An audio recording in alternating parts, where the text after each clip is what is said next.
नमस्कार, राज्यसभा टीवी के खास कार्यक्रम विशेष में आपका स्वागत है। मैं हूं दीपक डोभाल। करीब 1.5 दशक पहले देश में किराए पर कोख देने की शुरुआत हुई थी। इसके बाद भारत दुनिया भर में कमर्शियल सरोगेसी का बड़ा अड्डा बन गया। इस पर कई विवाद भी हुए। हाल ही में केंद्रीय कैबिनेट ने एक विधेयक को मंजूरी दी है जिसमें व्यावसायिक सरोगेसी पर पूरी तरह से पाबंदी लगा दी गई है। सरकार इस विधेयक को प्रगतिशील और महिलाओं के पक्ष में बता रही है, लेकिन जानकारों का एक तबका ऐसा भी है जो इस पर तीखे सवाल उठा रहा है। ऐसे में यह समझना बेहद जरूरी है कि प्रस्तावित कानून में है क्या और क्यों हो रहा है इसका विरोध। विशेष में आज हम इसी मसले पर बात करेंगे, तो शुरू करते हैं आज का विशेष।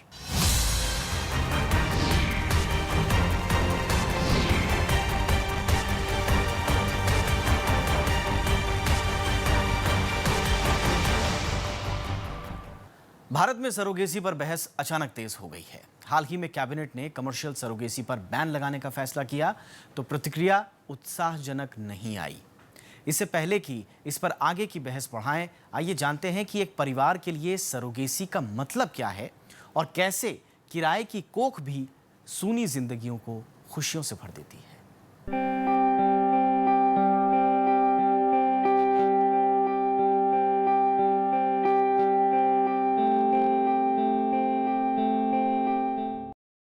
दिल्ली के रहने वाले ढुलचंद और शकुंतला की शादी 1984 में हुई।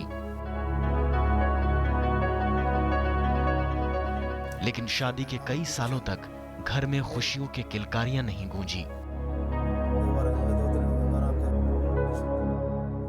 शकुंतला बताती हैं कि मां न बन पाने का दर्द उन्होंने कैसे महसूस किया।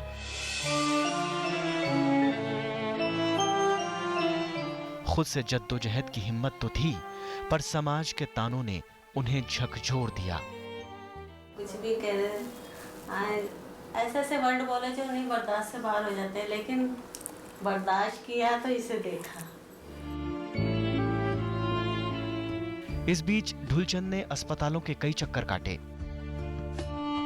कई बार IVF टेस्ट कराया, लेकिन कुछ काम ना आया। IVF बहुत बार करा चुका हूँ। कितनी बार करा चुका था ये? तकरीबन 5-6 बार करा चुका हूँ। उसमें सफलता नहीं मिली? नहीं, 95 से हम इसमें लगे हैं, समझे नहीं।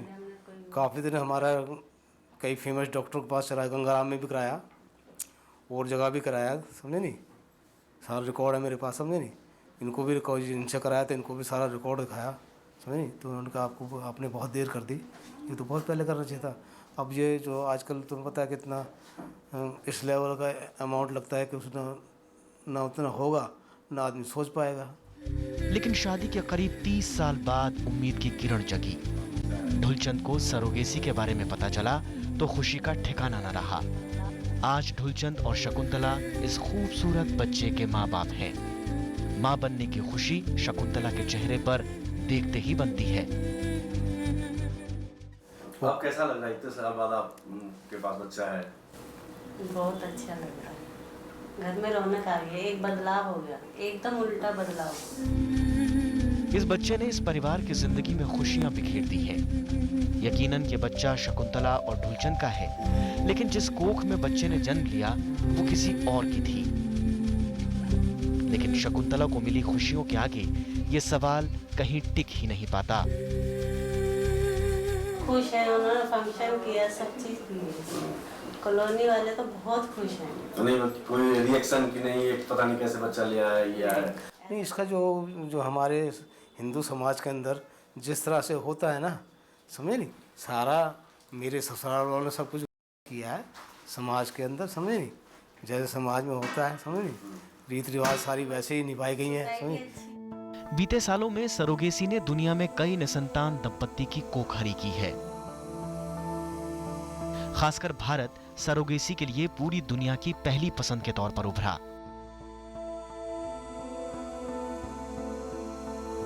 अनुमान है कि हर साल 12,000 विदेशी दंपत्ति सरोगेट मदर की खोज में भारत आते हैं, जबकि देश के भीतर भी सैकड़ों दंपत्ति इसका लाभ उठा चुके हैं। गुजरात का आणंद तो सरोगेसी के सबसे बड़े हब के तौर पर पहचान पा चुका है। यहाँ 150 से भी ज्यादा सरोगेसी क्लिनिक देश विदेश के दंपतियों को अब तक ये सुविधाएं दे रहे थे। लेकिन हाल ही में कैबिनेट ने किराए पर कोख यानी सरोगेसी पर प्रस्तावित बिल को मंजूरी दे दी है। सरोगेसी नियमन बिल 2016 के तहत व्यावसायिक सरोगेसी पर प्रतिबंध लगाया जाएगा। इस बिल को संसद के अगले सत्र में पेश किया जाएगा। इस बिल को मंजूरी के बाद से सरोगेसी के पक्ष और विपक्ष में एक लंबी बहस ने जन्म ले लिया है। प्रशांत पांडे, राज्यसभा टीवी। और जिस बिल के मसौदे को कैबिनेट ने हरी झंडी दी है उसमें सरोगेट मां के अधिकारों की रक्षा का प्रावधान भी है और नियम तोड़ने वालों के लिए कड़ी सजा की बात भी है। आइए देखते हैं इस बिल में कौन से प्रावधान हैं।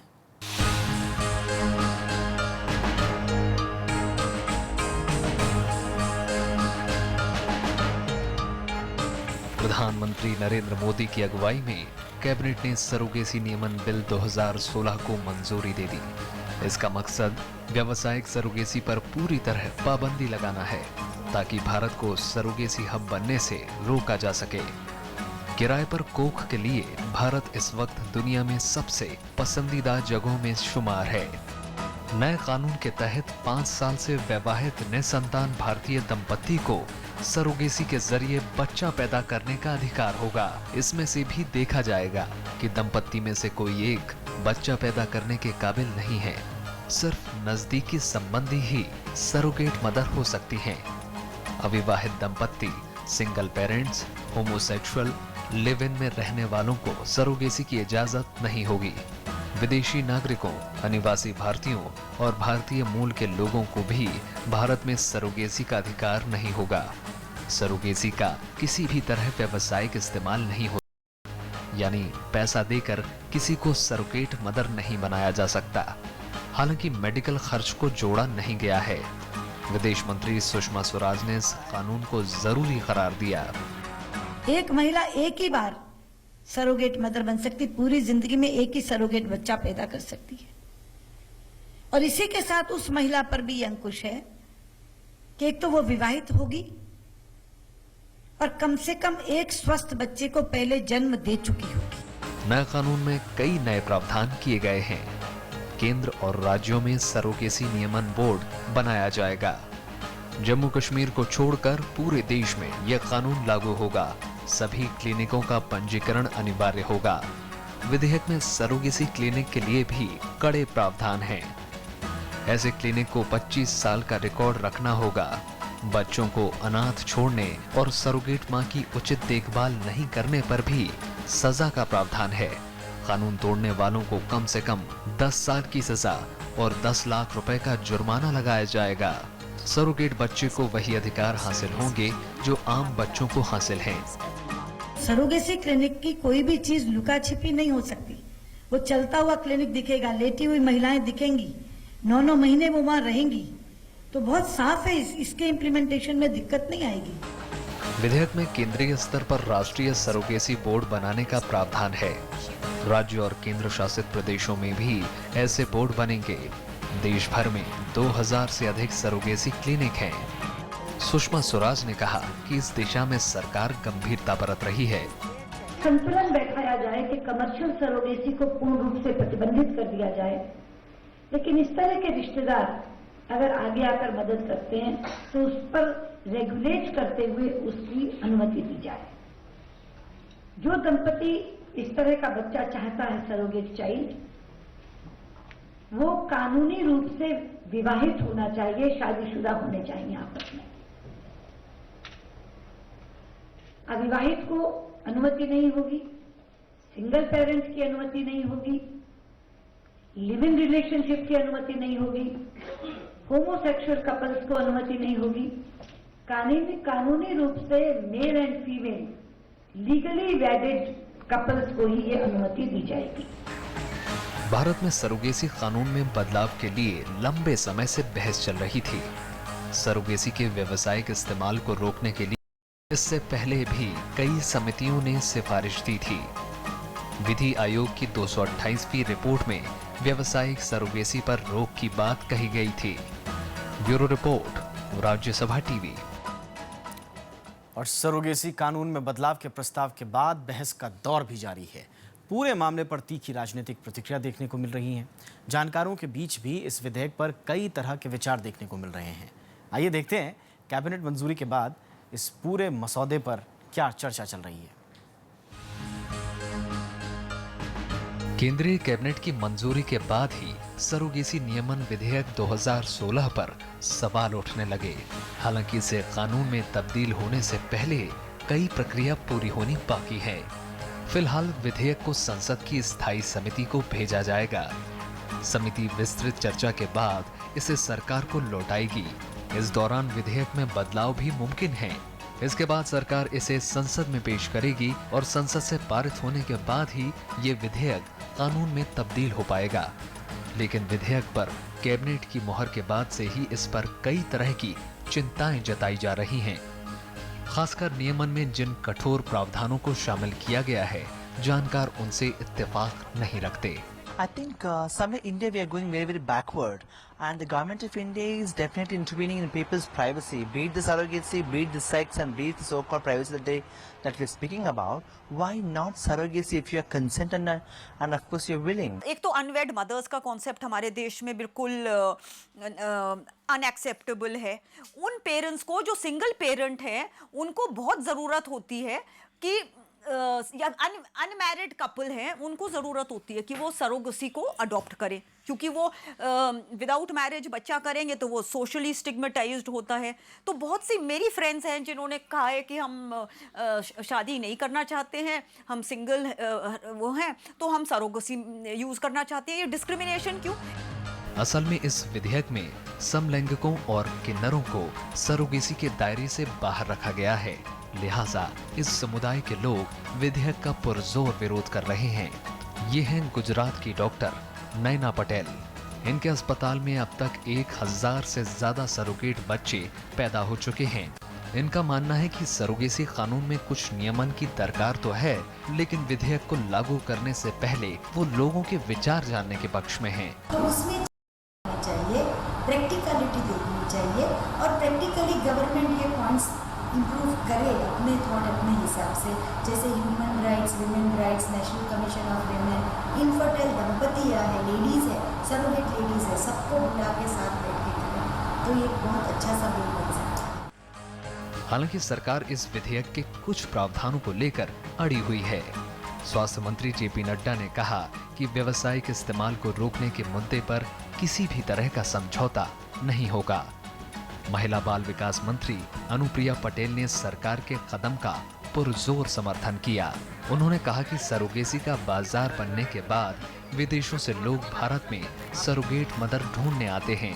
उन्होंने इस चलन को अमानवीय करार दिया। कई राज्यों ने भी सरकार के इस कदम का समर्थन किया है। Surrogacy bill is most welcome and it should be implemented all over the states, all the states, because the surrogacy, there should not be any malpractices in the surrogacy practice. The right beneficiaries should get the surrogacy benefit. This will check the commercial venture which is going on in India. In fact, from world over, people are coming to India because people are poor over here and they can have children by surrogacy. So this will stop the commercialization of surrogacy. विधेयक के मुताबिक उस दंपत्ति को surrogacy का कोई अधिकार नहीं है जिनके पास पहले से कोई बच्चा हो। कुछ जानकारों का मानना है कि अगर बच्चे को कोई गंभीर बीमारी है तो ऐसे हालात में दंपत्ति के लिए सरोगेसी का विकल्प खोलना चाहिए। इसके अलावा सवाल इस पर भी उठ रहे हैं कि अविवाहित या लिव इन रिलेशनशिप में रहने वालों को सरोगेसी के दायरे से क्यों बाहर रखा गया। जानकार ये भी सवाल उठा रहे हैं कि जब सुप्रीम कोर्ट लिव इन को मान्यता देता है तो फिर इस कानून से ऐसे दंपतियों को बाहर क्यों किया गया। जानकारों का मानना है कि सरोगेसी कानून में बदलाव के लिए सरकार ने जिस तत्परता से कदम उठाया उसकी जरूरत नहीं थी। मुझे नहीं लगता एक्सप्लॉइटेशन कहीं भी है। आप सरोगेट से बात करके देखिए। हमने एक आरटीआई दायर करी थी गवर्नमेंट को कि आप हमें बताइए कि कितने सरोगेट्स को ने आपको शिकायत करी है। आप मानेंगे उस आरटीआई का जवाब है नॉट इवन वन। तो अगर एक भी सरोगेट ने कंप्लेंट नहीं करी है तो हम ये कहें कि वो एक्सप्लॉइट हो रही हैं, मेरे ख्याल में ये बात जायज़ नहीं है।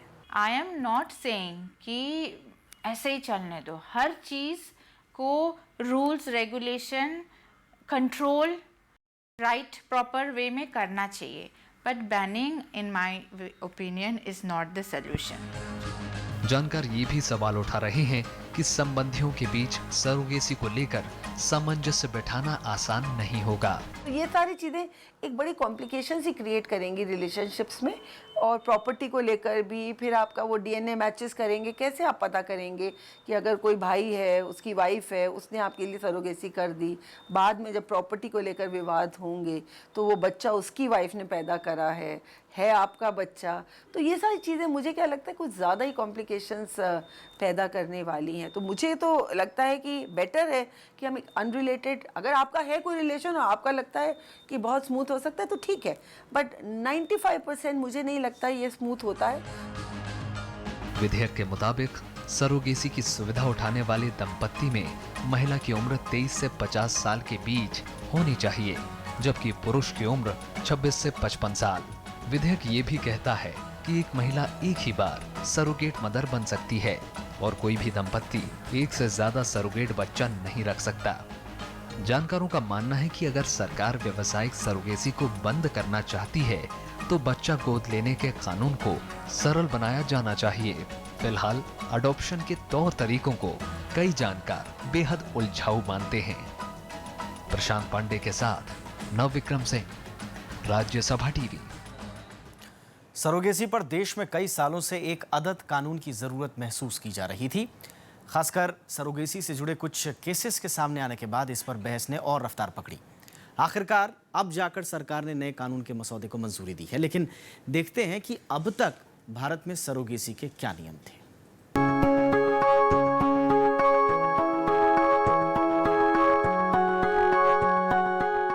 दिल्ली की सुनीता की जिंदगी उसके एक फैसले ने बदल डाली। सुनीता एक सरोगेट मदर हैं। आम भाषा में कहें तो उसने अपनी कोख किराए पर दी।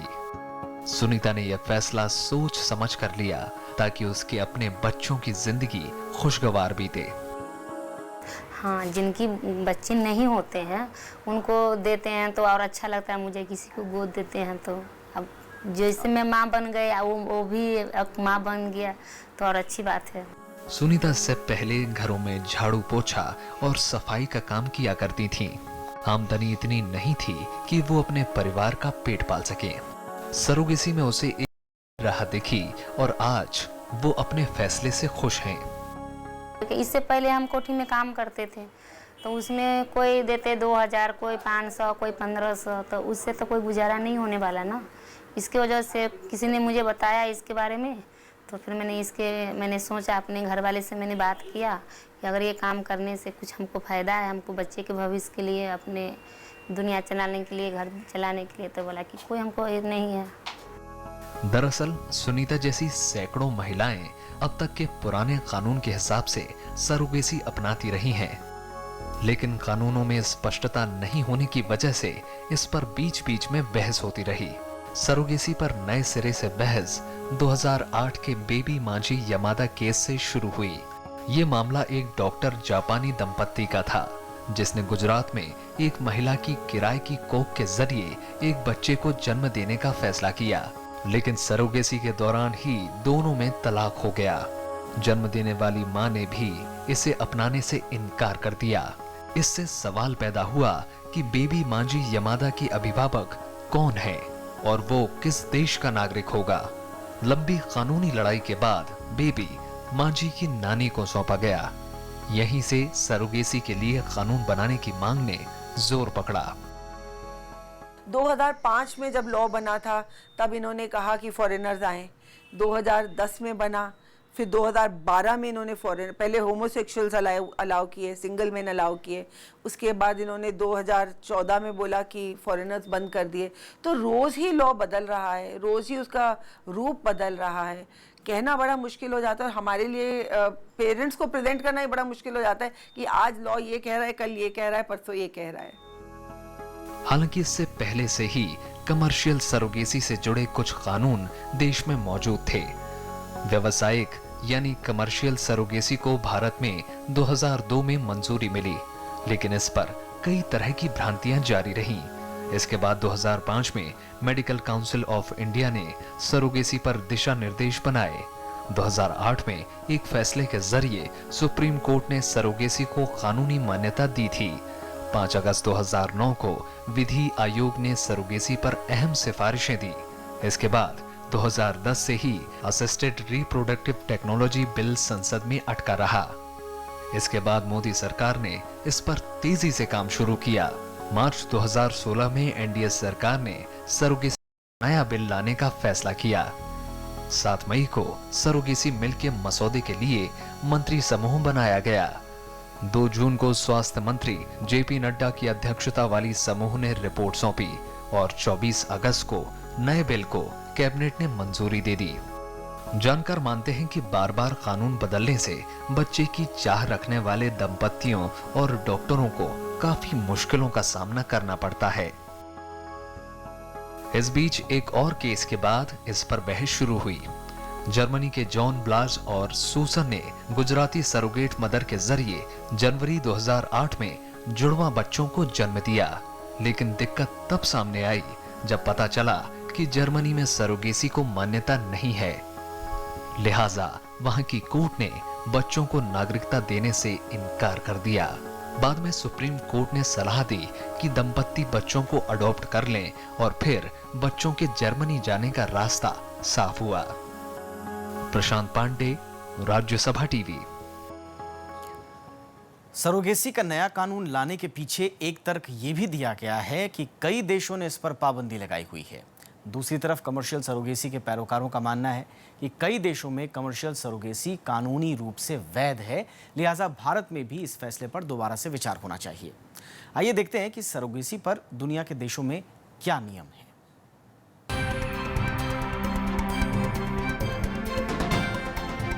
2008 के बहुचर्चित जॉन बलाज और सूजन मामले ने सरोगेसी पर नई बहस को जन्म दिया। इसके बाद उन देशों के कानूनों पर भी बहस हुई जहां सरोगेसी पर पाबंदी लगी हुई है। जर्मनी उन देशों में है जहां सरोगेसी की इजाजत नहीं है, लिहाजा गुजराती सरोगेट मदर की कोख से जन्मे जुड़वा बच्चों का भविष्य अधर में लटक गया। दरअसल कई देशों में कमर्शियल सरोगेसी पर पूरी तरह से बैन है। भारत में भी नया कानून बनाते वक्त ये दलील दी गई। अगर एक फॉरेनर आके हमारे कंट्री से जो उसका कोई रिलेशन नहीं है ब्लड का, बच्चा ले जा सकता है, तब हम कोई पीडोफाइल, पोर्नोग्राफी ये वो नहीं सोच रहे हैं। मगर अगर कोई फॉरेनर आके अपना बच्चा जिससे उसका खून का रिश्ता है वो ले जाना आपने मना कर दिया, क्यों? या तो आप वो लॉ बदलिए। जिन देशों में कमर्शियल सरोगेसी पर बैन है उनमें Germany, Canada, Hungary, France, Belgium, Netherlands और ब्रिटेन जैसे देश शामिल हैं। वहीं जहां सरोगेसी पर कोई पाबंदी नहीं है उनमें अमेरिका के कुछ राज्य, इजराइल, यूक्रेन और कई यूरोपीय देश शामिल हैं। जिन देशों में कमर्शियल पर पाबंदी नहीं है उन देशों में ये काफी महंगी है। अमेरिका में सरोगेसी के जरिए संतान प्राप्त करने का खर्चा 50 लाख रुपए से भी ज्यादा का बैठता है, जबकि भारत में ये सुविधा सभी खर्चों को मिलाकर महज 10 से 15 लाख मिली जा सकती है। यही वजह है कि देश में सरोगेसी को मेडिकल टूरिज्म की तरह का दर्जा मिला। अमेरिका में रेट्स बहुत ज़्यादा है, इंडिया में कंपैरेटिवली प्राइसेस आर कम, इसीलिए मेडिकल टूरिज्म हर फील्ड में इंडिया में मेडिकल टूरिज्म, सरोगेसी भी होने लग गया, फॉरेन क्लाइंट्स भी आने लग गए। सस्ती सुविधाओं और कानून की कमी के चलते भारत में सरोगेसी ने दूसरे देशों के मुकाबले ज्यादा पैर पसारे।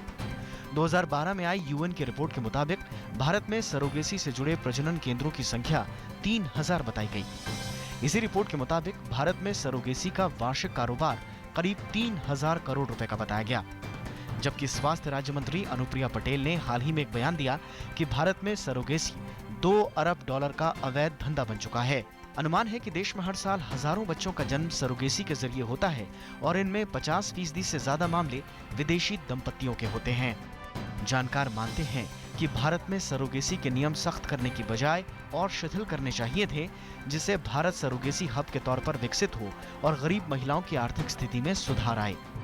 फॉरेनर्स से तो, बल्कि हमारे कंट्री में अगर फॉरेन एक्सचेंज आ रहा है आराम से तो हमें एनकरेज करना चाहिए। ऐसी स्कीम्स होनी चाहिए जिससे जो एक पुअर सेक्टर है, वीक इकोनॉमिकली वीक सेक्टर है, उनको रिस्पेक्टफुली पैसे कमाने की एक अपॉर्चुनिटी। और अगर फॉरेनर्स दे रहे हैं पैसे तो फॉरेन एक्सचेंज आ ही रहा है, उसमें बुराई क्या है?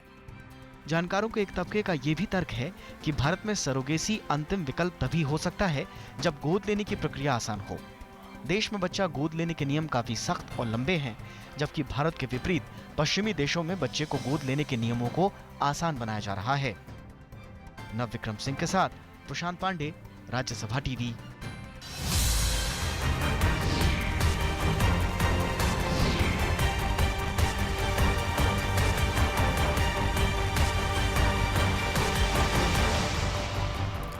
तो ये था आज का विशेष।